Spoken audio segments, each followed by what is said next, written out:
Welcome to the Galactic Core Podcast. Here to review the latest films and TV shows from all your favorite intergalactic universes.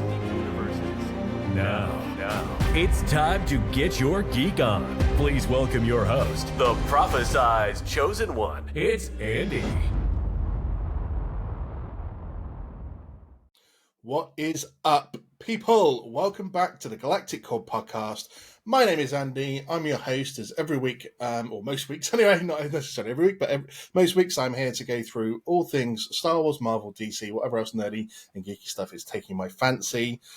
This week, I'm here to finish off The Bad Batch. I've been doing groups of episodes together, and this week we're going to be talking about episodes 12, 13, 14, and the finale to everything, episode 15, as well as having a bit of a discussion about The Bad Batch as a whole, what we loved, what we didn't love, and of course, I had to get someone trusted in to discuss The Bad Batch. You know who he is. He's been here lots of times. He's a brother of the show now, not just a friend, but a brother of the show. If you've been following, then you would have seen him last year come through various different shows. We released our episode 3, Revenge of the Sith episode, just last week as well. Make sure you go and catch that out because that was a really good chat. We've been waiting ages to drop that one and just managed to get it done now. But please welcome to the show, as always, my man, my boy, it's Clan Randalorian.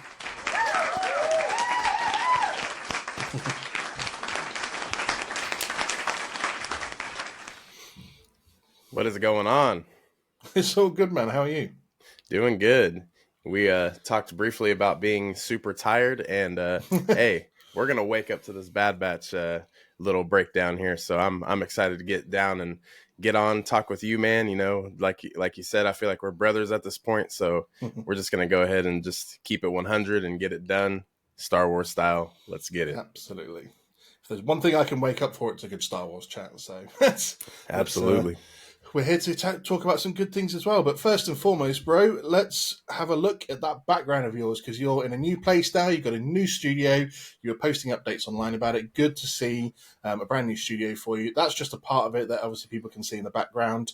There's going to be a few bits and pieces you can see on his Instagram and stuff like that if you want to see out all of his Lego and all of his Pop Funkos that he's got back there.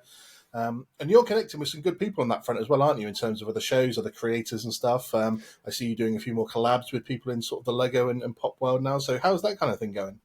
Yeah, man, it's going good. I'm actually just really, really happy that not everything is crammed together. Like right above me, I have another shelf, like with my 2-packs.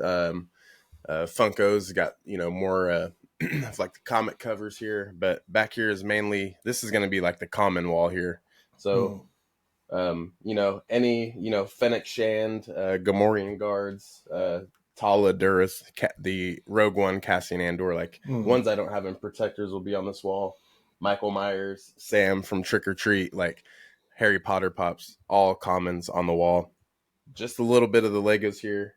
And then on this shelf right here, there's still a lot more that needs to be put out, but for the most part, everything's coming together pretty well. So it's just nice to have extra room but yeah, and everything's not crammed anymore. So that's it always makes it look a little better for me. Absolutely. And to be fair, this is the last time that anyone will see me in this studio or this particular room that I'm in anyway. So as anyone who's been following our shows know, we both got babies on the way. This is going to be my little baby's room. So I'm moving to a different room. So to be fair, after this episode goes out this week, I will be having a couple of weeks break whilst we get stuff rearranged and get it all set up in the new place. And then I will be back for the start of The Acolyte at the beginning of June with its 2-episode premiere. Are you looking forward to the show, bud? I'm assuming you've seen trailers. Dude, it was, I was so confused with why everyone is so upset and disliking, the YouTube trailer. But then again, with this community that we're a part of, it's not a no-brainer. It's just, it's weird. I'll never understand why people can't have their own opinions about things. It seems kind of more of like a meme at this point, to where everyone's just hating on content, which, I mean, if you don't like something, cool. We've had this conversation a million times, but when I went and saw Phantom Menace and got the little preview clip at the end, oh my God, dude. I was like, this is beautiful. Beautiful. Yeah, it was nice to sit there and see that sort of. It was basically an extended scene, wasn't it? Because we sort of saw the trailer bit that they showed. We've sort of seen that already, but they showed an extended fight scene that we've already seen. We sort of saw a little bit of anyway, and so yeah, it was good to see that extended bit, see how they're doing it. Trinity from Matrix still running around and jumping up walls, so that's going to Yeah. be good to see with a lightsaber this time. Hell But yeah, yeah. I'm super excited for the show. I mean, you guys know me; I'm a Sith through and through. So I'm going to be looking forward to seeing a show that, although it seems like it's more of a Jedi investigation show from what we've been told, it's obviously Yeah. Sith-centric still. So can't wait to see this. And for the first time really ever in a Star Wars show, we're stepping outside of the Skywalker saga era. So, this is the first show that's ever, or film that's ever been done that's outside of between episodes 1 and 9. So good to step outside of that for once. And obviously we'll be getting the Rey Jedi Order film that's set after episode 9. So now they're starting to step out either side of that. Hopefully. And we're obviously getting the Dawn of the Jedi film as well. That's 25,000 years in the past. So it's Yeah. finally stepping outside of that Skywalker saga to sort of branch through the storyline. Even if it's not like too far away, it's only 100 years or so. And then, Yeah. but lots of gaps to fill in.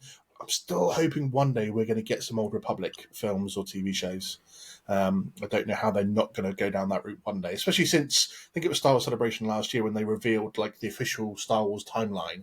They did have the Old Republic in there, so I think that's going to be in their plans at some point, even if it's not officially canon as of yet. Well, the stories we know and the games and stuff. So I can't not see them doing that in the future when their call for it is so big. Yeah. But right. we've got games on the way as well. Star Wars Outlaws. I know that's coming out just after my baby's come and like just before yours is. So I don't know when we're going to get to play that, but I know. I'm definitely going to be jumping on that as soon as possible, as soon as I'm able to. Anyway, don't know about you. Yeah, I'm super excited for that. I'm actually waiting to where I have just a little bit of extra spending cash because when you move, you spend a shit ton of money. But I'm hoping to get a new monitor that way I can start playing Jedi Survivor because I have yet to play that yet. I only know about half of the story, so anything I've seen for it, it's just all been from YouTube. So I'm really excited to step in and get into that officially. But yes, dude, once I think it's April 30th is when we get Outlaws. August. Or August. Yeah, like that is going to be so dope. I mean, I remember we were talking on my channel about how I think it would be really cool. It's between episode 5 and 6, so it was an easy guess, but I was able to predict that we'd be at Jabba's palace maybe at some point, see Han and Carbonite, and of course when we got the extended trailer, I was like, hell yes, I finally called something for once. Nice. But the gameplay, and I know it hasn't been 100% gameplay like in the trailers, but you can tell some of the clips are super super clean for a gameplay, and once they drop official gameplay, I know it's going to be 100% because already with the story from what we know, it's going to be a really really good one. And plus I like the aspect that we're playing as a smuggler basically. It's like the female Han Solo, so that'll be pretty cool. Yeah, just working way up from the bottom, trying to, what was it, you cross one of the crime lords and you have to basically work your debt off to them whilst trying to escape from other bounty hunters that have been assigned to kill you. Obviously, colleagues and companions along the way. Loving the fact that we're going to get a super battle droid, commando droid as one of your companions as well. So sneaking a little bit of a prequel era feel to it as well. Yes. So yeah, I'm really looking forward to that. Can't wait to eventually get onto that. But we have something else to celebrate today, or mourn it, depending on which way you look. But the end of the Bad Batch has arrived. We were never quite sure how long this series was going to be because I think they weren't going to do anything more originally than 4 or 5. They cut it down to 3, and it got announced last year at Star Wars Celebration that they were doing Series 3 and it would be the final season for our Bad Batch. So we had a lot of anticipation going into this. I know we talked a lot about it originally anyway, about what we had hoped for this particular series, but it's now come to an end. So before we jump into those last 4 episodes, which we're going to discuss as if it was sort of one long big episode, because realistically, they could have just filmed that as one last episode and done like an hour and 20-minute special. But before, as it's now come to an end, what were your thoughts on this particular season 3? I think season 3 it had that run and gun aspect to it. I like how we, episode 1, we're already seeing what's going on at Tantus. Tantus has always been a location in the Star Wars universe that's always been discussed, but you haven't really seen it yet. Yeah. And I was kind of getting the vibes of like Vader's castle, like finally seeing that, in like Rogue One. It's like, holy shit, it's actually real. Getting Lego sets of it, really cool. So that's kind of how I was looking at Tantus. So it was like straight from the beginning. So I thought it really jumped ship quick, and that's what I really loved about the season. But as it goes on, it's kind of like season 2, where there's a few episodes that could have just been smashed together. But I always tell people, like, I'm a huge Walking Dead fan, and I'd say 80% of the seasons are filler. So I'm nothing new to filler episodes, but it's just, I feel like there's a little bit more filler in this season, even though I've said that the episodes are really good and they did lead up to one another. But there's just a few things where it's just kind of, we didn't need that. And I feel like season 2 had that, like when Tech had his like pod race episode, like we didn't really need to see that, but that was just kind of like he's going out this season. So, I mean, it all makes sense, but yeah, what did you think of the season?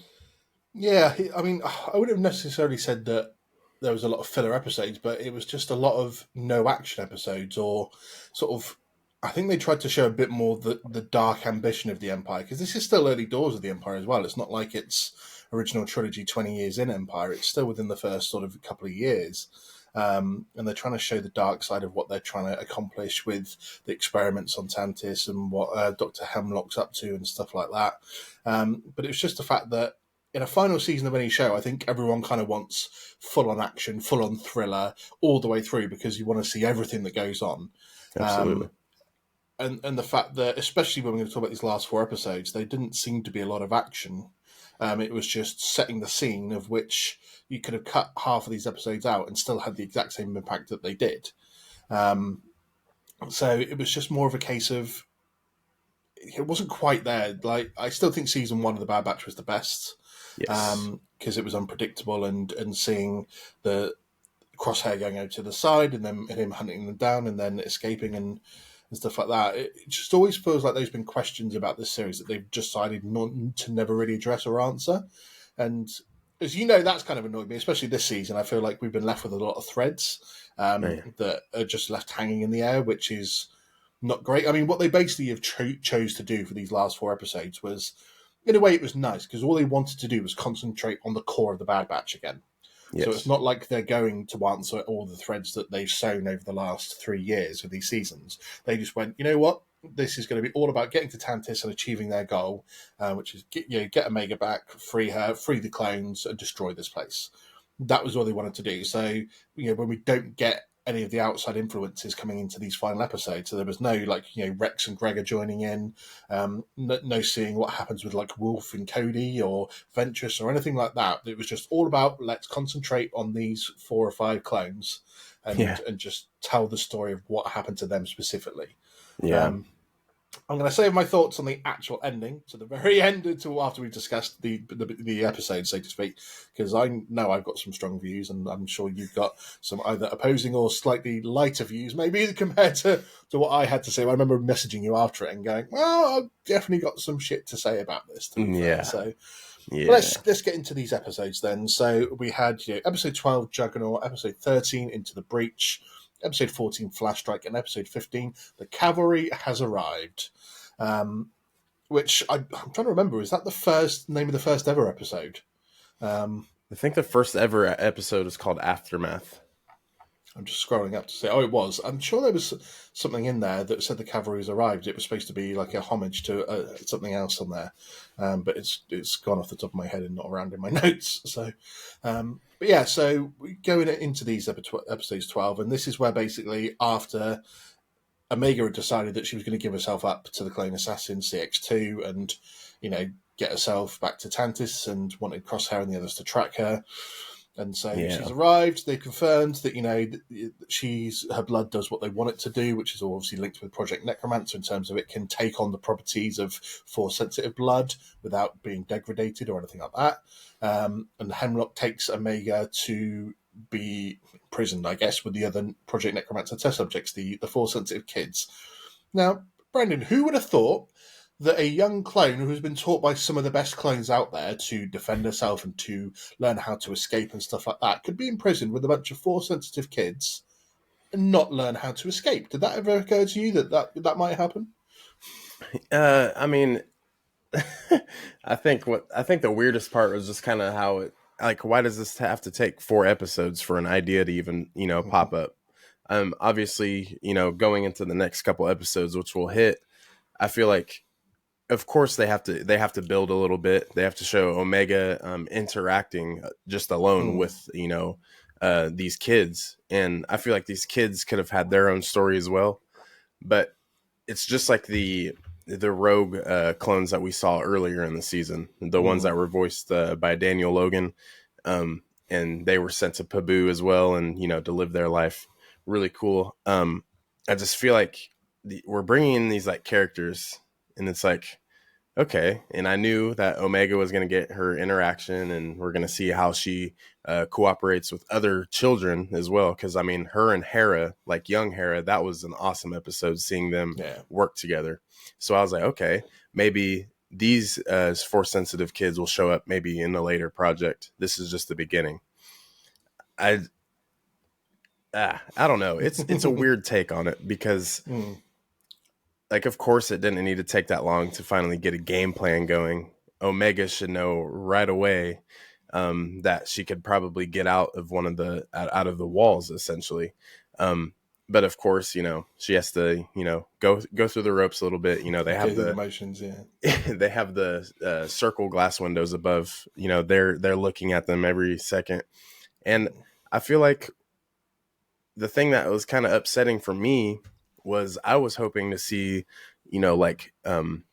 back to tanks kind of like we've seen in Mandalorian season 1, 2, and even 3, Moff Gideon's clones, or even on Exegol where we see Palpatine's clones. I think I was hoping to see that, Project Necromancer, like that's obviously very chilling and, dead. And I was hoping that would be down the beams, like the red lasers that they're walking through, but it's just like a playhouse pretty much, with 3 tables. I don't know. It was kind of weird. It was kind of like you're getting real hyped up and then, so it was a bit weird that, that they did do that earlier in the season when Hemlock was chatting to someone else. Anyway, it might have been when the Emperor was there and they were looking at these pods and talking about Project Necromancer, and you're like, are they going to show us what's in the pods? Maybe these are the sources of what they're using for the experiments and stuff, or maybe the outcomes of their cloning experiments early doors. But we never got shown that. It didn't happen for the rest of the series either. So again, dangling little threads that we don't really get to see the end of, but we know the end goal with Project Necromancer anyway, isn't it? So I very much think that they will have another show or something else that will connect the in-between bit from here to maybe sort of 10, 15 years time, and then to Mandalorian and the rise of Skywalker. So it all, because that's what they seem to be doing, is it? They've gone back after the rise of Skywalker and gone, let's fill in some bits and connect the dots so it all does line up properly. So by the time any potentially new viewers get to Rise of Skywalker, it makes a bit more sense. Yes. But what was good about this episode is we get the return of a character that I didn't think we were going to see again. And I was kind of happy to see him return because he, for the next few episodes, added something extra, I think, to the interactions with the Bad Batch, which was Admiral Rampart returned because they basically decide that they're going to get the, or Crosshair tells them they can get the whereabouts of Tantis from Rampart. So they join up with Fee. And they infiltrate Erebus, I believe it was called, and hijack a prison transport vehicle to get it. And this actually gave me very much some Mandalorian vibes for this episode because it reminded me of when, Bill Burr's character, that's name escapes me for some reason, Mayfield, that was it. Mix Mayfield and Mando take the the tank and they go into the place to get the location of Moff Gideon's ship. But taking that thing and being attacked and going over the bridge to get to safety, it very much gave me that sort of vibes. I don't know about you, but did you like the return of Rampart here? Yeah, I'm very active on socials. I love to see what people think firsthand. But I was actually surprised with a lot of people saying that they loved seeing him back. And, he's a little weathered, and it's actually funny to see him working as like a normal person. And he's like basically a slave right now in prison. But I like to see, his weathered look, the beard, scraggly hair. And I liked him as a character. The only thing that, upset me about him was, he had something to do with taking down Tapoca City, because I love Camino. So, I mean, I was just like, damn. But that's the only thing I hold against him. But yeah, seeing him come back, love that. And the Juggernaut, the cliff scene, finally got to see that. That was a huge focal point in the trailer, I feel like. So finally seeing that, knowing that that was pretty much the end of everything that we've seen in the trailers. So I thought that was really cool. And I suppose it combines almost that episode of The Mandalorian along with the couple of train scenes from Solo, where they're like the ship's flying above them whilst they're trying to like take the stuff off, and they're trying to like pull them out and escape that way. So I thought, I don't know whether it was deliberate or not, but it gave me very much those sorts of vibes from Mando and Solo. So I thought, yeah, it was a nice in the episode. And obviously they do rescue Rampart in the end, and he agrees to help them find out where Tantus is, as long as they don't return him to the camp. Yeah. But yeah, I did like seeing the interaction between the very stalwart but stuck up and arrogant Rampart versus those who he thinks are beneath him in terms of defective clones. And stuff like that. So those interactions did give me a lot of humour, to be fair. Right. But they rescue Rampart, and then the story moves on to Omega being properly introduced to the rest of the kids in the vault. And she says that she's going to help them as they escape because she's managed to escape from here before. And she obviously finds the fact that she can pull the bits off of her wall cell and go up through the sort of little system. And we get that sort of little teaser that we see the Zillo Beast, that we hadn't seen what happened to it previously. Always nice to see the little Zillo Beast roaming around. And there, obviously, we already know where that's going to go for the future bit of it. But she's like, cool, there's a Zillo Beast here. I can set this thing loose and cause a bit of havoc. But then the Bad Batch and Rampart, they meet up with Echo. We're using a stolen Imperial shuttle. They infiltrate a relay station at Coruscant. Always nice to see Coruscant as well, to be fair, even if it's only from space, to find the coordinates. And they realise that they can only, the coordinates are only given to a ship once they've actually left and they're about to jump into hyperspace. So Echo sneaks aboard so he can disable the proximity sensor so they can latch on and disappear. But even here, there was some really good interactions with between the clones and Rampart and him pretending to be an Imperial again. What were your thoughts on this little section? I thought that was good, comedic relief, because we're going right into Tantas. So, we need that little bit of humor from Rampart. And I love the direct thing where Rampart is talking to Crosshair, and he was basically just like, like kind of belittling him, but at the same time, Crosshair was letting him know, like, hey, like, I don't trust you either. We're basically in the same boat right now, so we're gonna have to figure something out. So I love how they this season especially, I feel like it was Crosshair's season 100%. Making him the focal point and letting him come back full circle. So getting to see a character from previous seasons come back all of a sudden and actually work well with our clone and Crosshair. Yeah, I thought that was really cool. But I love the sneakiness of when they latch on to the Imperial ship, because there was no other way. Because I was thinking the whole episode, like, how are they getting back? Like something has to happen last second. And sure enough, they get right there, and Echo comes through in the clutch and helps everyone out. And I just loved how right before they jumped to hyperspace, they just kind of flipped upside down and just like stuck to the bottom. Here they go. And I knew it was going to set up for a good episode. So this is where I thought it was going to really start to kick off after this. So, they arrive at Tantis, and basically, it's almost instantly alerted that even though they managed to detach themselves from the ship in time, that they were caught on the sensors.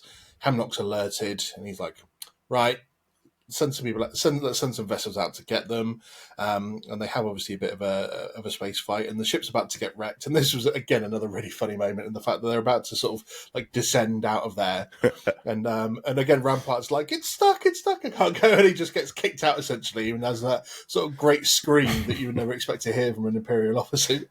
So I can't imitate it, to be fair, but it was like a rather high pitched scream. I seem to remember from Rampart, but again with the comedic relief.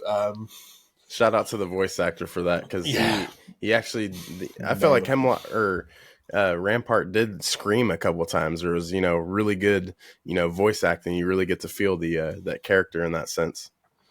Yeah, he really sort of did give you that in the moment that he was really afraid, and he's like, don't want to do it, because I mean, like a lot of Imperial officers, they're good at the bravado, they're good at ordering other people around, but when it's putting themselves in the line of fire, they're quite cowardly.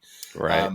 So for him to be on the front line like that, and have to jump out and potentially injure himself, and he's just like petrified, it was absolutely brilliant, to be fair. So we get this bit where we end up with this sort of ground hunt, I suppose is the best way to label it, where you've got the Hunter, Wrecker, and Crosshair and Rampart are continuing on foot, and they're being hunted down by various different stormtroopers and the dogs and stuff like that.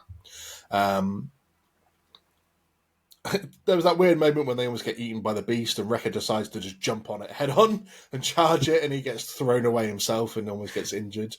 I know, right? That was right. That was when his back slapped the tree, right? Yeah. I was like, ooh, yeah, because I mean, he just basically got blown up a couple episodes before, so I was like, dude, he's just taking it right now. I always wonder if they, just to diverge for a second, I don't know how you feel about this, but I've always felt that like the more this series has gone on, the less they've kind of tapped into what their defects technically were, or their special abilities. Yeah, it's been long talked about in this series, perhaps, that they haven't really used Hunter's special abilities to the maximum. Crosshair's got like PTSD, so can't shoot properly anymore. Tech's gone. Echo was always just like the fact he's part droid now, so he has access to tech stuff that others don't. And Wrecker's obviously incredibly strong. I mean, if we think back to the first episode of season 7 of Clone Wars when we were introduced to them, and Wrecker's pulling off a burning gunship off of Cody and tosses it aside like it's nothing. Yeah. But like it just doesn't seem to have hit those levels of strength since. Am I wrong in that, or? No, because I feel like they're just like Wrecker's like afraid of heights, and then Crosshair can't shoot like he used to. It was just kind of like, okay, all right, they're defective clones all along, But yeah, I feel like if they could have maybe use their strengths or their weaknesses to a advantage to kind of wrap up the story. That was something I agree on as well. I actually have that in my notes here, was that I feel like they're really strong on those points towards the beginning, but as it kept going, like I feel like once Tech died, it was just kind of like, okay, they're on their own. Like they lost a member, they're completely on their own. So whatever they do, whether, Hunter's really using his instincts to, sort things out, is just kind of non-existent anymore. So yeah, I think it was kind of weird how they didn't kind of go back to that, if that makes sense. Yeah. But where the story sort of starts to really kick in is the fact that after they're sort of attacked by that creature, and Wrecker sort of knocked out a bit, Rampart just flees the scene, as a coward always does, and then he's obviously caught by the by the stormtroopers. But then we get this moment when they're sort of wanting to infiltrate the base, and I can't remember if it's at the start of this or the start of the finale episode, but they're there, and Crosshair's like Wrecker's hurt, the situation is that you guys need to go and call for Rex. And this is where I thought we were going to get the reinforcements in terms of like the cavalry has arrived, final episode naming. That, we were going to get Rex turn up with Gregor, who's an absolute nut job anyway. And I was really looking forward to seeing him going ham on some of those stormtroopers, especially since he originally escaped Tantis as well, didn't he? Or a version of it early on. And this is where I was going to thought that Wolf was going to come into it as well, because Wolf was going to be called in with the other stormtroopers and clones, and he was going to turn as well. I thought this was all going to start to come together was when they like go off and call Rex, call reinforcements, and everything was going to come together in terms of all the clones together. And Crosshair just did this bit where he's like, it needs to be me that goes inside. We all know that not all of us are going to make it out if we all go in. Like, Right. I know this place inside out. I'm the one that Omega saved in the first place. It needs to be me that goes in and saves her. And that you think that they're going to maybe let him at that stage. And this is going to be Crosshair's big sacrifice that I have said was going to happen all along since season 1. I've been saying this is going to be, he's going to have his moment, and he's going to be the one that sacrifices himself for the rest. And I thought this is how it was going to start. And then obviously Hunter and Wrecker jump in and they're like, absolutely no chance, mate. We're in this together. We all go, or none of us make it out. This is how it's going to be. So yeah.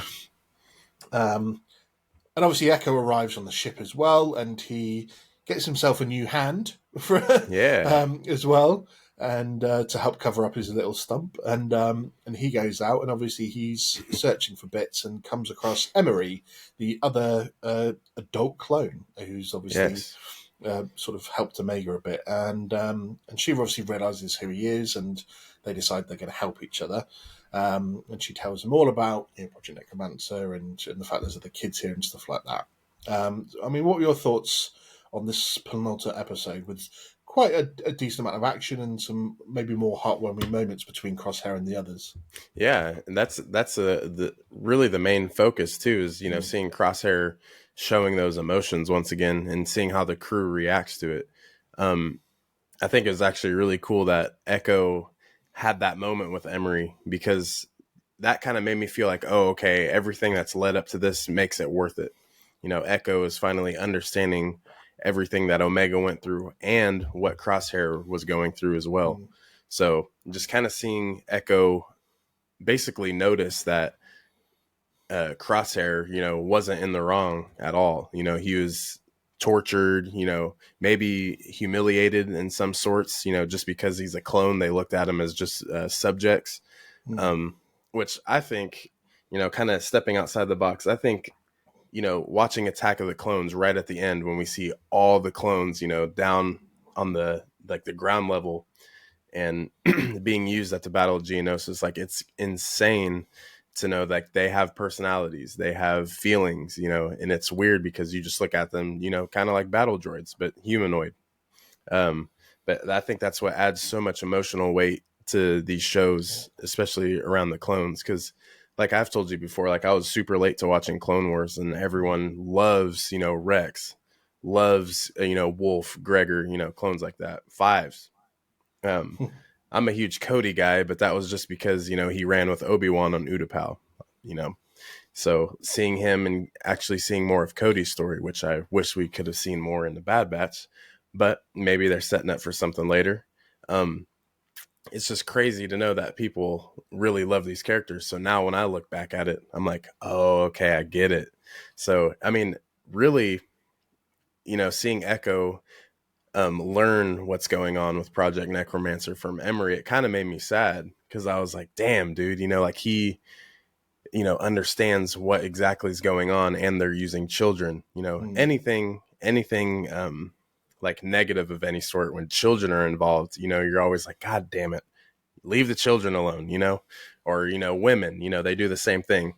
But it's part of that thing too with entertainment, for, Lucasfilm and what Dave Filoni's doing, because basically getting attached to these characters and understanding what their motives are, and then you really get to see what the storytelling aspect shows for it.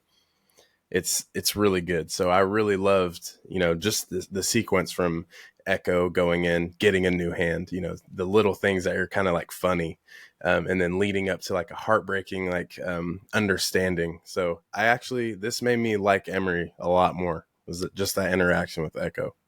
And it's again, it's just showing that thing that, like, the Empire are happy to sort of dig in the knife and twist, and the fact that, I think it was a few episodes before, when Hemlock was introducing Emery as the new chief scientist to the children in the vault, and they were like, these children have special abilities, or the potential to have special abilities, and they were just like, why children? And like, because adult specimens with this particular thing are kind of hard to come across nowadays, and you're like, yeah, bastards, you're 66, you bastards. Yeah. Which does make you think, if the Emperor wanted to do this, why didn't they capture a few more sort of Jedi along the way, rather than killing all of them off at once, or the ones that they did capture, or even the Inquisitors. You know, they've got Yeah. Inquisitors there that are Force sensitive, so why not just capture a couple of them instead of turning them, or having people like Barasofi that you've got in prison. Why not use her as a test subject rather than trying to turn her into an Inquisitor, especially someone that had the potential, as we saw in Tales of the Empire, spoiler alert if you've not seen it, but in Tales of the Empire, that she went against the Inquisitors in the end because she was still a bit too strong on that side of things in terms of her morals and stuff, even if she did blow up a temple. Yeah, no big deal. Yeah, fuck it. But yeah, so good to, a lot of this series has concentrated, as we said, on the darker side of what the Empire's been doing, and sort of feeding into that, and just sort of wanting to put across the hopelessness of the situation in Tantis, and the Emperor being like, this is one of the most important things, if not the most important thing we're doing right now. It's only a couple of years into the Empire. We need, or he's like obviously doing it for selfish reasons. It's not to benefit the Empire. It's not to benefit, any of the other planets out there. It's all for himself, like Right. to obviously fulfill his lust for immortality as a Sith. So it's just the fact that he's obviously able to drag everyone along with him, and their lust for power, makes them follow. Like Hemlock wanting to be like the chief science officer for the entire Empire, and Palpatine just dangling that in front of him, going, "Yeah, if you achieve these things, then I'll think about it for sure." And just everyone, and how none of them realise they're all playing along the way. Yeah. They're getting played along the way. Is just for people that are supposed to be really intelligent. None of them have a fucking clue. No. And it just baffles me sometimes. But Yeah.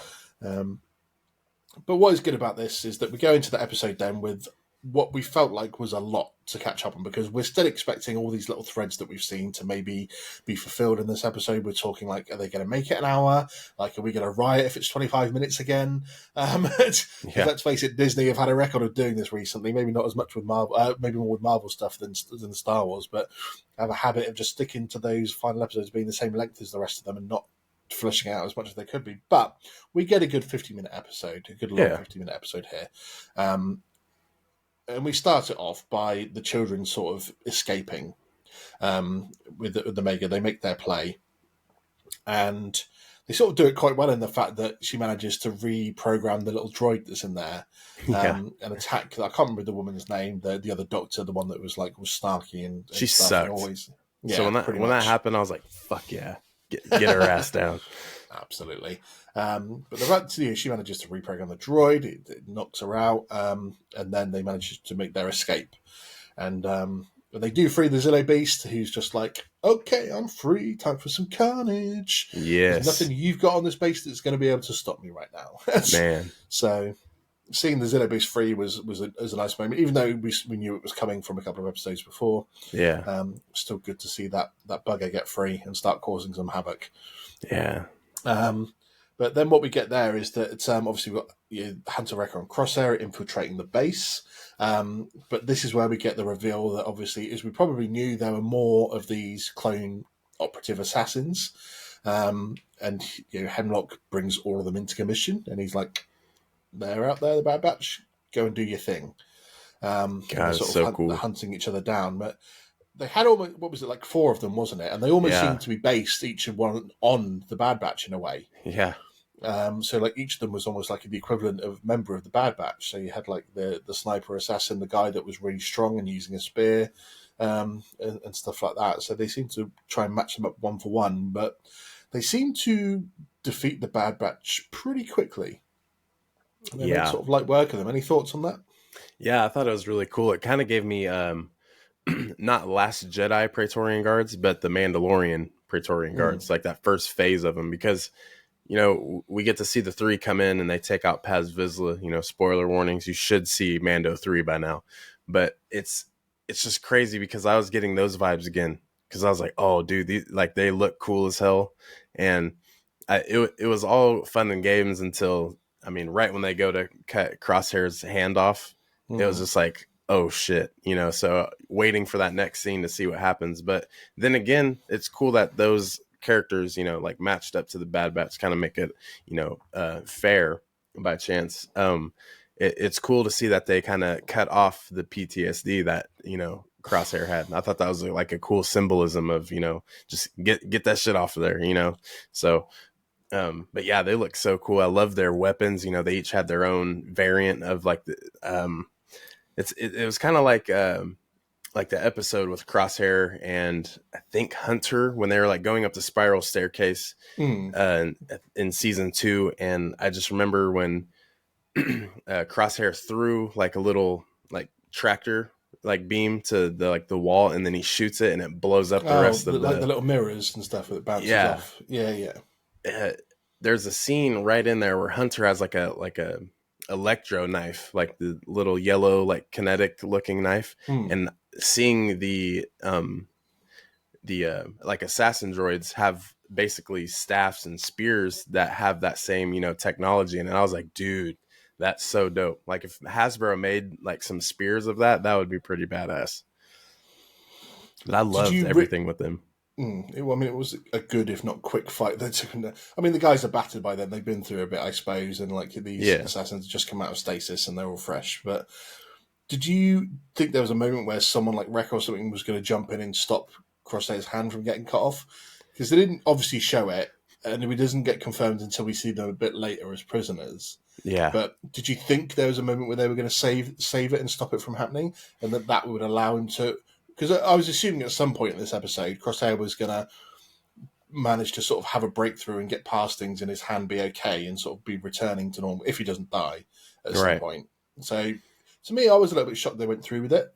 I mean, it's a classic Skywalker trait rather than a clone trait to get your hand chopped off. So, but yeah, were you surprised they sort of did go for it in the end? Yeah, yeah, it was a surprise. I was kind of, I was thinking maybe, Wrecker's been getting his ass kicked the last few episodes, leading up to the end. So I was like, okay, maybe like, like you said, maybe Wrecker comes in and just kind of like, bumps one of them and, shoves them and kind of gets his get back. But yeah, no, it didn't happen.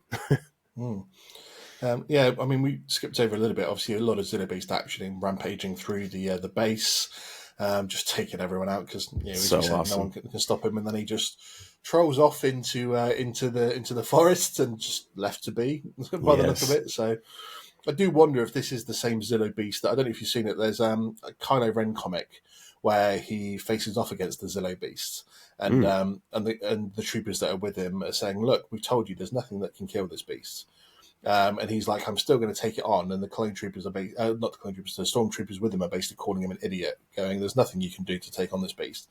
So Kylo jumps in its mouth and goes into his stomach and kills it from the inside out. Oh, shit.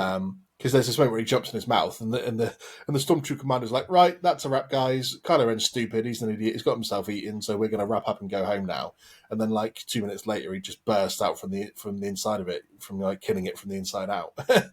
And then he kills the stormtrooper commander for doubting him. Damn, what a! But it did make me wonder, because we're supposed to have seen the last of the Zillo beasts, in Malastair and the Clone Wars. That was supposed to be the last one. But obviously, he got cloned, and this is the one that we now see in this one. So I do wonder if there is a connection there, and it being the same Zillo beast that we see, if it's supposed to be the last of its kind. So might be a little connection there. It just popped into my head, to be fair. Yeah, I thought the Zillo beast throwing the Zillo beast back in was cool. I thought we're gonna get the classic main character riding a huge beast, kind of like Bo-Katan riding the Mythosaur, since she was the one to see it, or Grogu. But I mean, hey, there's still a lot of time left to where the Mythosaur could come into place. But I was expecting like Omega to just kind of tame the Zillo beast and then just kind of make it funny like that. I feel like I would use that as a meme 100%. I would be posting it to this day, just Omega on a Zillo beast. Doesn't make sense, but it would make sense. Yeah.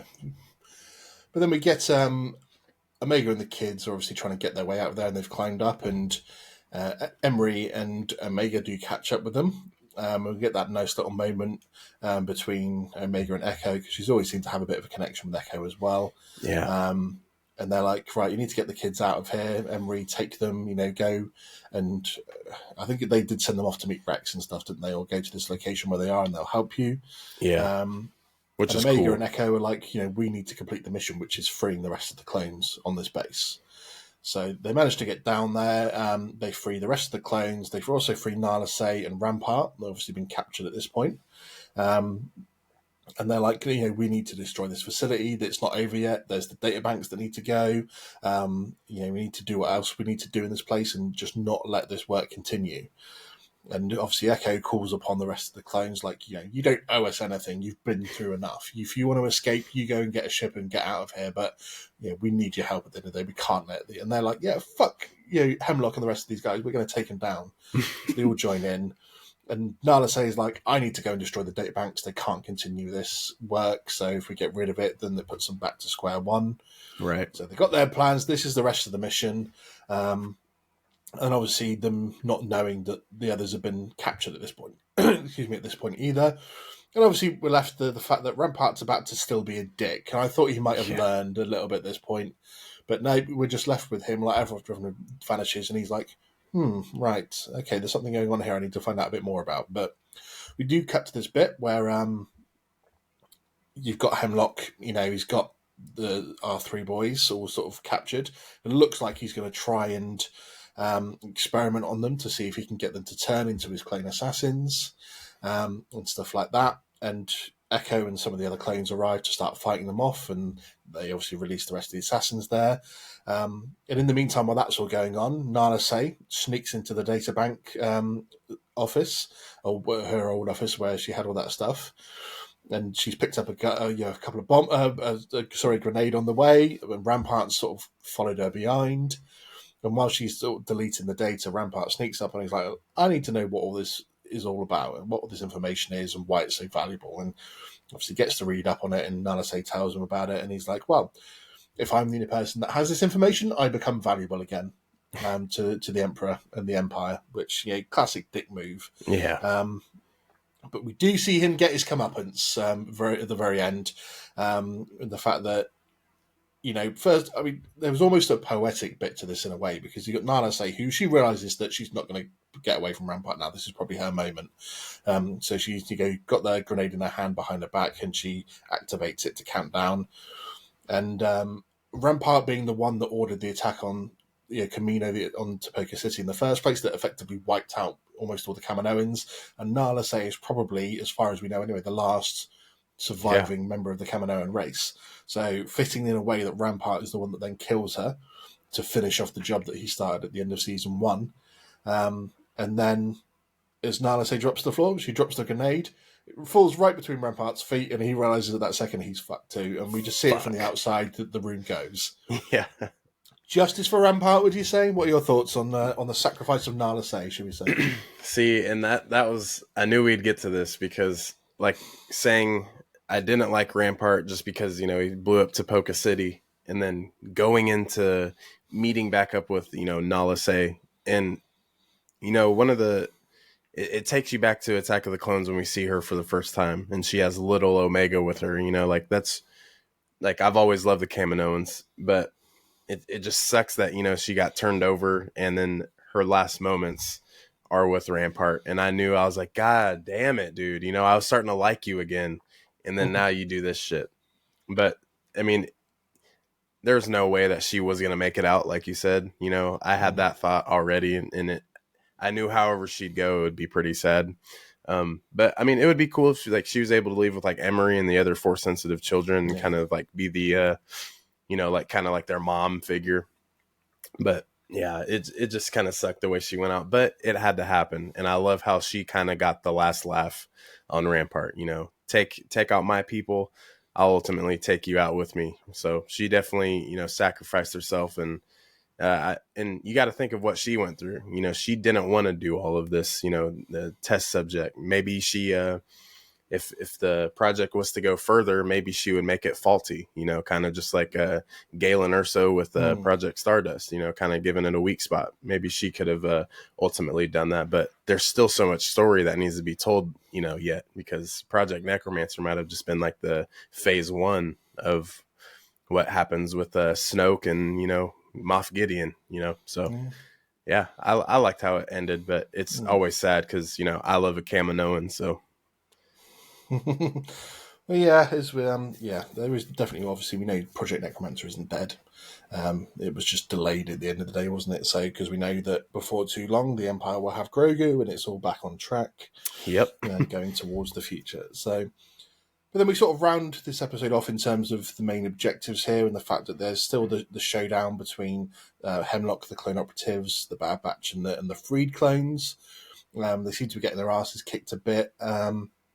Yeah. And obviously they release gas to try and like knock them all out. And Omega is doing that kind of thing where she's just like trying to sneak in, trying to free Hunter, Wrecker, and Crosshair. And just sort of is always telling Hemlock, she's like, "You're underestimating one thing, and that's the fact that we care about each other, and we're never not going to be there for each other." Yeah. And that's when they get out and they sort of have the battle down, and they sort of eventually one by one manage to take them out. I was again a bit disappointed because there was a lot of theories going on about who the clone assassin was that we'd seen through a lot of this series. Yeah.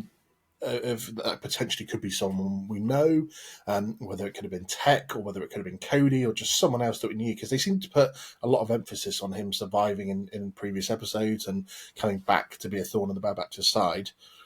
So there was obviously a lot of going around about who he was and stuff like that, and it just turned out to be nothing. In the end, he gets killed off like the rest. No big payoff there, unfortunately. No. But then we get the final showdown where Hemlock takes Omega hostage, and he goes out to the ramp, and he's using the assassin operative's ship to try and escape. And Hunter and Crosshair go out there, and they're just like debating, who's going to take this shot, because like Crosshair's like, "I've only got a left hand now, don't even have a right hand." And Hunter's like, "You've got this." He's like, "When Omega gives you the signal, you know what to do.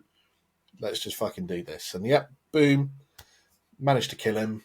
Dude, they pieced him up too. Yeah, it wasn't just one shot, was it? So damn, yeah. They see that. I don't know about you, but that scene gave me Rogue One vibes. When Galen Erso is out in front of Krennic and like the rest of the group, and just kind of standing on that long, catwalk, and it was just a rainy night, and he, Galen Erso went out, due to an explosion, but at the same time, it was just kind of like Hemlock was in those shoes as well. And then a little bit after that, we see Tarkin show up and then talk about, this is done. We're just going to put all of our accelerations into Project Stardust. So like, to me, I was like, okay, maybe I was feeling that out. Right. But yeah, I thought it was really cool, seeing Crosshair just kind of use his arm, just kind of like as a stable. So like when he went to shoot, I mean, it's just so cool. But yeah, I liked Hemlock. My theory was that he obviously was going to not succeed, and Palpatine was going to essentially make him the body of Snoke, like kind of as punishment. So I thought that was going to be how that ended up, but he fell a very long way and he got pieced up like 14 times. So he's not going to be anything. So, but that was just good, like justice, he was a sneaky bastard, but he was also being lied to the entire time, but just too dumb to realize. So let that power get to him. I mean, there was no way Hemlock was ever getting out of the series alive. No. It doesn't matter who killed him. I had a sneaky suspicion it was always going to be obviously the Bad Batch to kill him off, but would have been nice to have, like, if he'd have failed but escaped, and then he, like, Palpatine calls him before him, and then Palpatine just ultimate powers him to death. And he doesn't realize, and in those moments you get to see Hemlock realize that he was so far out of his depth he didn't even realize. That would have been a nice little touch. But as you said, they all escape back to Pabu. Tarkin comes in, does his assessment, and they're like, "Cool, we're shutting this whole thing down, strip it down, divert all funding to Project Stardust." Again, nice little tie-in to Rogue One and the Death Star. Emery decides to join Echo in helping other clones, which was a nice little twist because she essentially is still a clone herself. I still have questions on how she came to be, but I think that's for maybe a different time as well. And then we see, we get this ending on Pabu, where they're sort of all sitting and relaxing and finally realizing that they're safe and it's over. I still expected Pabu to get utterly destroyed at some point in the series. I'm surprised Pabu makes it all the way through. I agree. And we get this ending where they're sort of, the 5 out of the 6 Bad Batches are just sat out on that tree, and we get that sort of photo frame moment where they're all sat there with Batcher as well. Let's not forget, This is why it was like I was saying they concentrated just on the core Bad Batch, because we didn't see Batcher at all in these remaining episodes. But we get Batcher at the end, nice little addition to this series. But then we get this sort of fast forward, like almost 15, almost 20 odd years, I think, to the time of the rebellion. We've got an adult Omega that's sort of trying to sneak away in the middle of the night, and Hunter's there like, I might be old, but I've still got my senses about me. I knew you were sneaking off, and they had that little chat. And she's, Omega's off to join the rebellion as a pilot, which was quite unexpected. I wasn't maybe expecting to see that. Yeah. And obviously she has a chat with them, and she's like, look, you can't keep me here forever. We need to sort of do something about the Empire, but you guys have earned your time to sit here and be old and relax. This is my time to go away and help. It's weird to think that the remaining Bad Batch guys are sort of looking and approaching their sort of old age, but Omega's still older than them, even though she's like maybe only in her 20s, I would say at this point. And she goes off to join the rebellion of the Empire, and we get them there. The guys are left there to chill out. So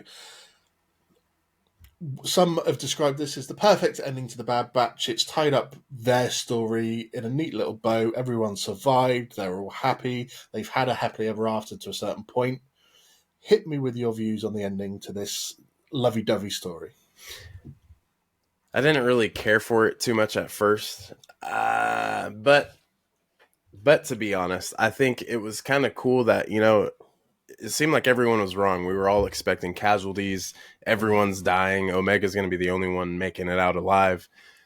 Kind of to go back, I do hate that we didn't get to see Palpatine one last time. Like, he had been working so hard on this Project Necromancer, and it's just done. We get Tarkin at the end, which was cool. Especially I love when that. Tarkin didn't even really understand what Project Necromancer was. So. Exactly. Like, where's the feud? This has to, maybe light a fire underneath Tarkin. Like, why you shouldn't know about this? Why are you ending my, project to, enhance the Death Star? Ultimately, we know what the Death Star is capable of, but it's like, this is like bread and butter to Palpatine. He needs this. He wants this. This is a huge, vital thing to the story. It ties into the Mandalorian. It's going to tie into the sequel trilogy, and who knows what else it can tie into. But yeah, it's just like, we needed Palpatine back. That was just kind of my thing. I wanted to see him at the end, whether he shows up and you just see him depleted, basically. Everything he's been worked on is now gone or, delayed, like we said. But with the Bad Batch, cool, they all survived. At the same time, I feel like there needed to be maybe one more, just to give it more weight. I felt like it was just kind of easy for them to all survive, but I mean, they're the Bad Batch after all. They took out the like the dupes of them. They took out Hemlock, the one that ultimately held Omega and Crosshair in, getting that revenge back. My thing though is, I want to see Omega either in Andor season 2 or maybe in Ahsoka, maybe in like the Mandoverse Endgame film. We just need to see her at some point, because I feel like people still forget that she's, Boba Fett's, sister. Yeah. She's a descendant of Jango Fett as well. There's more to her story. You can't make her, quote unquote, a Fett. She Alpha and Omega, like, you can't make her that big of a character and not continue to use her. I mean, that's just, she's Boba's sister, just straight up, how I feel about Boba Fett. So, it's just like, you got to use her. But even off that, I love seeing Hunter look older. I've always said, I think that they got his character from like Rambo, that is Sylvester Stallone in and out. Love their red headband. Crosshair, finally came around and was my favorite Bad Batcher. And I used to be a huge Wrecker guy, but I just think it's really cool that, they all get to chill out now. They already did their wars. They fought. Now, I don't want them to fight again. I want that to be the end. If that's how they end the Bad Batch that way. I don't want Hunter, Wrecker, Crosshair. Echo could help leading, especially with Rex and Wolf, Gregor, what they do later. But I don't want them to fight again. I want them to just, if they're going to stick with that ending, just let them sit back, and that's it. No more bringing characters back. We know how that goes. But I think it was okay, and it took a couple weeks. Of course, I feel like everything at first when you see it, you're just kind of like, but I kind of got over myself and let it go. But do I think it was perfect? No, but I'm okay with it as long as Omega gets an extended story, and I get to see what happens with Cody later down the road. I'll be okay. Well, we'll get onto the extra threads in a minute, but it does make me think that they're going to tell a little bit more of Omega's story, especially one of the last things that Hunter says to her is that, if you do ever need us for any fight, we will be there for it. Which does make me think that they're going to pull them back into one last battle, and that's how the Bad Batch will actually go out. But, I mean, maybe that's wishful thinking, the fact that I want everyone to die in the glory of battle, which kind of, I guess, leads to my thoughts on the finale of it. Yeah, I've got to say I was not a huge fan of how this ends. And this is perhaps maybe a downfall of how I like to think about these things. So, I mean, first of all, I like dark endings to shows. I know this is I guess, primarily a kid's show. You don't want it to be too dark and down. But for them to go through all of this and there be no significant character that died out of the main group. Okay, we lost Tech the series before. But for no one to go through this series and be killed by the end of it, to me, is just not how it should ever be. There needs to be sacrifices along the way to push the narrative and the reasoning of other characters on. It can't just all be about, well, let's all complete the mission. Everyone completes it well at the end of the day. We all make it out alive and we all live happily ever after for the next 20 years on an idyllic island. It's just, that to me was a cop-out ending.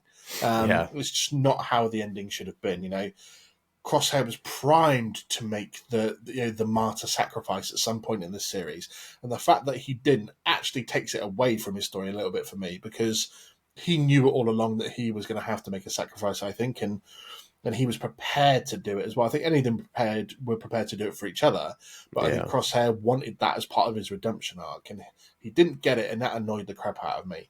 I wouldn't necessarily expect Hunter or Wrecker to die. And I guess you're not going to kill the 15-year-old kid off in this series either. Absolutely. But still, a Crosshair, someone just like that. Cody perhaps even popping back up to help at the end. Or if Cody, like we said, had been the Clone assassin and that wrapped up his story, and the fact that he was, conditioned in the end, and that's a sad ending for him, but it's still a darker ending. Right. I guess it's my personal view of it. I thought there's no way there should ever have been such a clean, wrapped-up storyline. It just didn't work for me. It didn't hit the satisfying ending that I really wanted for this. Because it kind of, to me, any of them sacrificing themselves or being killed in this sort of finale would have led to the rest of them wanting to have that peaceful life and gone, we've done our bit. We've had some of our crew make their sacrifices for us. Yeah. Let's go and actually live our lives and make sure that it was worth it and not just fight to die, so to speak, as clones were kind of developed to be originally. That to me would have been a better narrative. So you being one of the ones I did message, several people I messaged it in and went, I remember I went into work the next day and one of the other managers sort of just walked past me in the morning. He stopped and stared at me. And I just knew what his stare was because I could tell he wasn't too happy as well. And I remember just looking back at him, didn't you have to say what it was about? And I just looked at him and what a pile of horse shit. And everyone around us is just like, what are you two doing? And we didn't even need to communicate about what it was we were talking about. We just knew. Obviously, like you said, sometimes you just need to let it sit a little bit to have a bit more perspective on it. But having thought back on it, maybe I had a strong overreaction going, that was bollocks. I didn't like that at all, to the fact that I can cope with it, but to me it still was not a satisfying ending to the story for them. It was the easy way out, which I'm surprised they did go with, because at the end of the day, they had the easy way out, everyone survives ending to Rogue One. And they were told, nope, go back and rewrite that, because otherwise we've got to answer a bunch of questions about where these heroes were during the original trilogy and why they haven't been part of the films when these people would have played a big part then if they'd survived. Right. And now you've got to answer those questions all over again in terms of, okay, so they had that scene at the end where they skip forward to go, okay, they just stayed on the island, lived out their life, and Omega's still young, technically, like in her 20s, and so she's going to go off and help the rebellion. But again, now you've got to answer questions about, where is Omega at the rebellion? If she wouldn't have to be a pilot, was she there at the first Death Star? Was she there at the second Death Star battle and all this sort of stuff? So that's why we're going to get more stories from Omega, I think, whether that's a comic book or... I'm not convinced it's going to be another TV series, but I think there'll be a comic book or something that will tie that in. Yeah. So for me, not a huge fan of that ending, but I can at least I understand why they did it. They want to give everyone that good feeling at the end of it, that even after the atrocity of the Clone Wars, some of the clones at least could have a happy ending, and a way to live out their life that was never designed for them to be that way. But that brought us to the end of the Bad Batch. I mean, let's touch on just quickly some of the threads that maybe you wanted to see rounded up, because I've got a few that I'll mention quickly in terms of, we both mentioned it, I want to see the end of Cody's story, because he just goes AWOL in season 2. Was he taken away and killed because he was starting to doubt? We thought he might have been the clone assassin, as we mentioned. What did he do? Did he join up with Rex and the guys at some point? We just don't know the end of his story, and he's a significant enough clone that story we need to be informed of that. Wolf joining Rex and Gregor, how does that happen? When did that happen? The seeds were sown, only a few episodes back, of that situation. We thought that was going to come to a head in this finale. Didn't see Wolf anywhere. As much as I hate him and he's a dick, didn't see him anywhere. I know one for you is going to be the whole situation with Ventress and Quinlan Voss, because now we know that Ventress is alive, and we obviously know that Quinlan Voss survives from the Kenobi series. So I know that's one for you that I'm sure is on the forefront of your thinking of what's their situation, how did that wrap up, what's going on with them. Any others that you sort of want to touch on? Others, really, I agree with you, like, on the ending. Like, it took me a while to be like, dude, what the hell? But I feel like, maybe they'll touch base. Maybe we'll get, extra, story. That's what they're doing with the sequels. For those who didn't really grasp that story too well, they're starting to fill in those blanks. But and I'm hoping they do a little bit more with that. But basically, just mainly, it's, Asajj Ventress, dude. Like, we get her back, but now looking at it, and she didn't come back for the finale. Like, what's the point? Like, what was the entire point? So Omega now is just going to go be a pilot. She's basically wanting to take, like, Luke's dream of just going into the, the military and be a pilot. Like, why? Why is that just what she set up for? Like, what? Obviously, she has a high M count. That can make her, be a great pilot with the Force. We see that with Anakin. We see that with Luke. And most Jedi. Like, that's cool, but why did Ventress make her run up to the hill and then run back down, to test her, her Force, it was weird. Like, and just to see her and Omega out in the water, and then she tames the, aquatic beast, and it's just like, was that all just to kind of give Omega, like, hope, like give her the sense of thinking, like, hey, you can do things, just trust your instincts. And that's a huge thing in Star Wars, as we know, always trust your instincts and let the Force guide you. But I just don't get the point of bringing Asajj Ventress back if we're not going to use her at the end. So there has to be a story, and I don't think it's going to be another book, because we already got a book of Asajj Ventress, and I don't think it can't be a comic. There's not enough. That comic would have to be this fat, and I've never seen a comic that big. I think if Disney does it right, or Lucasfilm, whoever wants to kind of take the forefront with this, give us a limited series. I don't think it could be live action, because I feel like it would be kind of hard to tell the story in live action. But, keep it in the Clone Wars animation. I loved what they did with the Bad Batch. And I'm a huge Quinlan guy, of course, but I want that story to ride out. Dark Disciples kind of put on the back burner now because Asajj Ventress is back. Everyone thought she died. So that story needs to be told, and I think I'll be okay with however it's told. I just need it. I need to understand why it was important for Asajj Ventress to be dead but comes back, and now she's in the Bad Batch. I need more of that. That's other than, kind of how the ending went. That's really my main concern with the Bad Batch is I need that closure. Yeah. Was it just a grab people's attention by bringing back a popular but sort of disappeared character, or was there a bigger reason behind it that we're yet to know about and yet to see? So obviously, Has to be. fortunately, we can only fucking wait and see what they got planned. But Yeah. the Bad Batch as a whole, then, this was a series that was brought in as we sort of move into our final chat about it. It was brought in because people wanted more Clone Wars content. So we get introduced to them in the first 4 episodes of season 7 of the Clone Wars. Great entrance there. And obviously, it's where Echo joined them, and we were given this because people wanted to see more Clone Wars era stuff. Didn't really end up being a Clone Wars era show because it basically kicks off right as Order 66 happens. But, in the first season, focusing more on the clones still being the ones used as the excuse me, as the army of the Empire, then it's still played into it. But obviously, if we move into season 2 and 3, the development of the stormtroopers, the destruction at the end of season 1 of Topeka City to sort of signify the end of the era of the clones in a way. And then it moving through into Project Necromancer and the Empire. So, have you enjoyed this show overall? Did you want to see more from the storyline, or did you think the storyline that they've played into has been worth it? I think it's been worth it.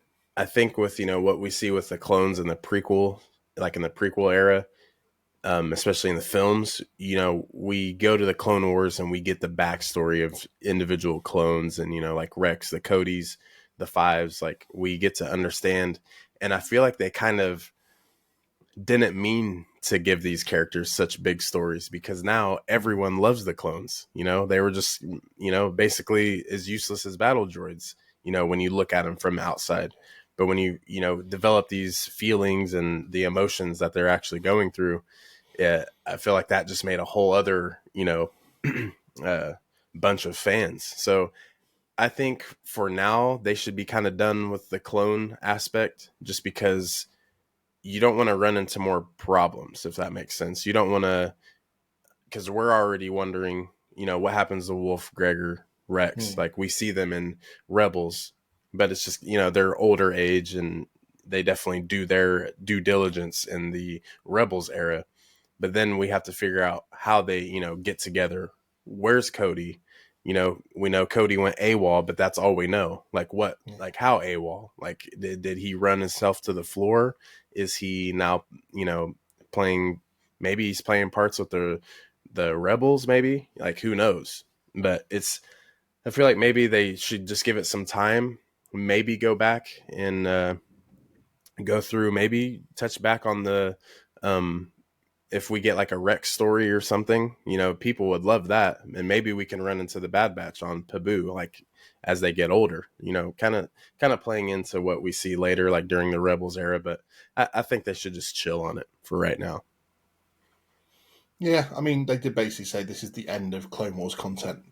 They don't really have any plans right now to do anything more. It's all going to be still touching on stories, during the era of the Empire, and obviously then the First Order era, so to speak. And then, as we mentioned, they're branching out beyond the Skywalker Saga timeline for the first time, and that's going to be, I think, a lot more of what they concentrate on moving forward, with little stories here and in between. But it's sad in a way that the Clone Wars era sort of comes to an end if this is the finale of it, so to speak. We might have characters from the Clone Wars popping up here and there again, but it's going to be in the age of the Empire.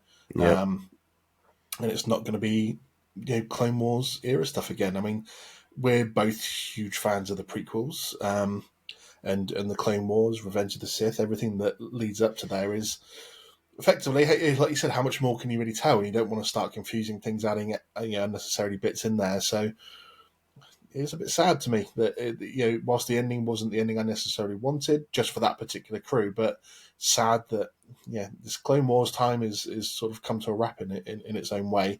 And it's given us, like you said, no one expected maybe the clones to have such a big impact on everyone. But when you start a show like the Clone Wars, when you're going to start telling those individual stories and having to put names to characters and build them up, that people are going to have fan favorites. I mean, they dropped that Clone Wars animated film first and foremost, and you introduce us to Rex there. From that point surely on that people are going to have clone favorites and you've got to develop their stories, and they've done a good job of that, to be fair, haven't they? It's not like we've all got our favorites and we've got the clones that we might not like as much, but it's the same with any character of the Jedis or the normies or the bounty hunters. So it's sad this era comes to an end. I don't know what else there was more to say on the Clone Wars era apart from it's been amazing. It's been such a big part of our lives as Star Wars fans now. I mean, you can see just out of the corner behind me here, I've got a little 501st tribute going on with all the boys. Obviously, the camera's not quite showing it fully, but I've got every 501st sort of figure that I can get there in terms of like Black Series or Vintage Collection. And you can even see, obviously, the statue there and a couple of... Managed to get my hands on the little clone... 501st clone Pop Funko, one of the new releases, not the one that's like rare and cost about £1,000 to get hold of. So crazy. Any final thoughts on sort of the Bad Batch era being the close to the Clone Wars era? And I feel like if this is the ending that they want to take, and if this is how Dave Filoni like oversees it, cool. I'm cool with it. I can't be too skeptical with it, because I feel like they will touch base with these characters once again in future content. I feel like we have certain directors, going in the ways of outside the Skywalker saga. So, when we get Dawn of the Jedi, even the Acolyte, and the Rey films, I think this is kind of one of the good last standing entries for the Clone Wars era. Because, I mean, we still have the Mandoverse, which is set in the Skywalker timeline. But, I mean, we'll be good. I think this is a good little ending, and especially the happy ending aspect of the Bad Batch kind of gives me an idea that they are going to be done for now, especially. So, I mean, I'm cool with it. I think there's a lot of good stories. It's a typical show. We get filler episodes, we get some things we don't like, but ultimately we get things that we enjoy a lot. So I'm not upset with it. And it's fitting, Brandon, that you're here to obviously chat about the finale, the Bad Batch, given that we've done the prequels reviewing together as my journey reviewing all of Star Wars goes on. I know you went here to do the Clone Wars. I had the beautiful Jerry from Krypton to Order on for that. But it's still fitting that if this is the end of the Clone Wars era, prequel era, that you were here, Brandon, to chat with me about it. So thank you very much for that, buddy. Just one last question then. In terms of, let's take all of the prequel stuff, so all the prequel films, TV shows we've had from this era, where does Bad Batch rate in amongst them for you? So we've got the 3 films, we've got the Clone Wars, and we've got Bad Batch. Where does this sit amongst those for you in terms of how highly you rate it? If we're to go to prequels, I'll probably go Revenge of the Sith, Phantom Menace, Attack of the Clones. Then, I mean, to me, I feel like the Clone Wars and the Bad Batch I look at it as the same thing. It's on one line, because there's things in the Bad Batch where I'm like, oh, this is so much better than the Clone Wars. And I look at the Clone Wars, I'm like, this is so much better than Bad Batch. But I feel like, Fives gets his arc.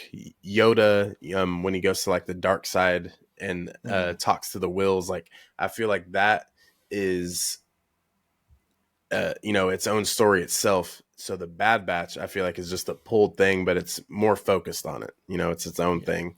So like I said, there's things. Bad Batch is in the middle to answer the question, because I just feel like there's just so many things where it's like, I like seeing Plo Koon, doing his thing, but at the same time, I love seeing what Hunter, Wreck, or Crosshair are doing.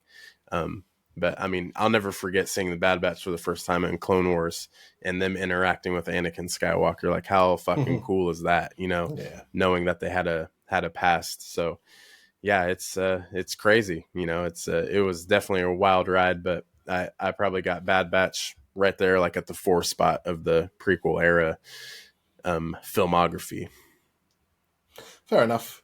I mean, if I'm doing it in order and treating it separate to Clone Wars, I think I go Revenge of the Sith, then Clone Wars TV show, and then probably Phantom Menace, then Bad Batch, then Attack of the Clones. Is sort of rounds off my top 5. So, Brandon, thank you very much indeed for being here for this chat, bro. always appreciated, and you know how welcome you always are on this particular show. If anyone's not sort of caught much of Brandon's stuff, tell us exactly where they can find you, man, and what they can see. Yes, and thanks for having me on once again, man. It's always a pleasure as well. Everything good on the channel. I feel like we definitely bounce our thoughts off of each other, and we just really get it going. It's always good chats, and just same to you. Always welcome to my channel as well. It's all one and the same. So, but yeah, if you guys haven't seen me on anything yet, make sure you definitely check out everything with the Galactic Core. There's a lot more episodes. This is just one of many. So go check him out as well. But Clan Brandalorian on all socials, mainly YouTube, TikTok, and Instagram.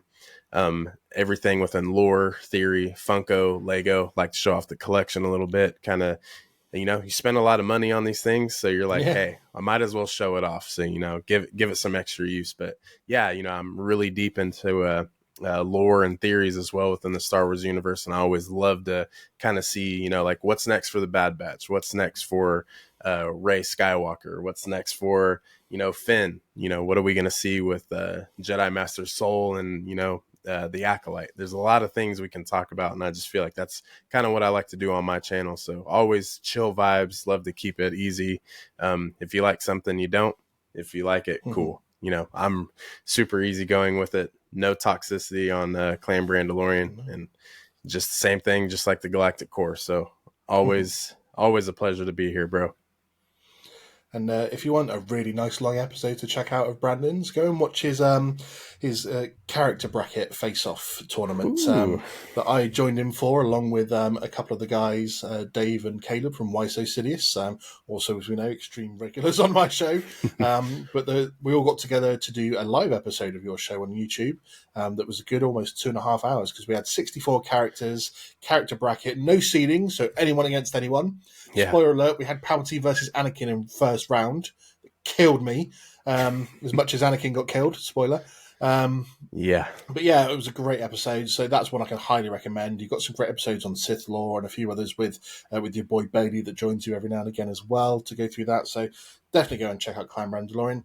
As always, if you're not following the Galactic Core podcast yet, why the hell not? You've sat through all of this episode and you've got to this point in it and you haven't clicked that follow button yet.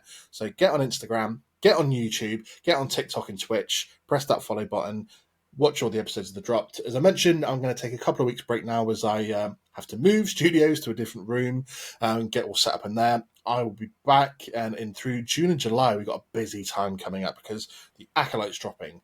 2-episode premiere on the 5th of June, episode coming out soon after that. The Boys is out, season 4, 13th of June. I'll be reviewing that each week. I believe, Brandon, you and me are going to be guesting on the Lights Camera Rant podcast to review some of the Acolyte as well. Yes. So we're going to be doing that. Keep an eye out for that. Lee from Lights Camera Rant very generously getting us both on to go and discuss that.